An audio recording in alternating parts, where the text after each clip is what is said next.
Savurdu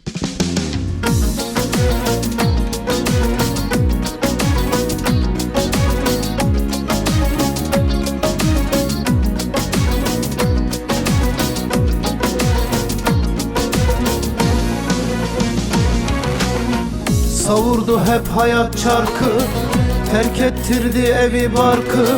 Nasıl bir zamana düştük, dostum yok düşmandan farkı.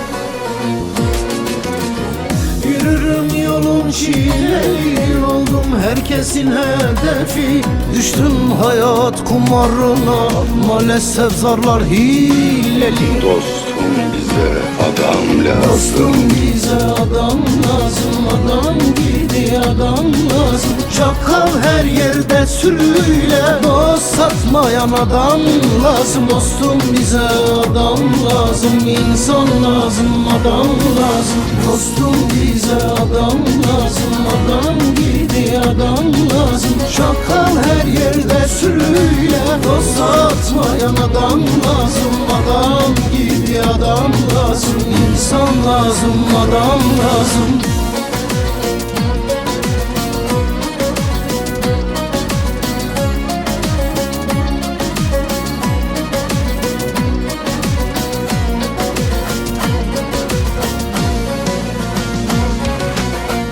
Yoklukla geldim bugüne, geldim yeri unutmadım. Dünya hayatı geçici, kendimi hiç bozmadım. Yürürüm yolun çileli, oldum herkesin hedefi.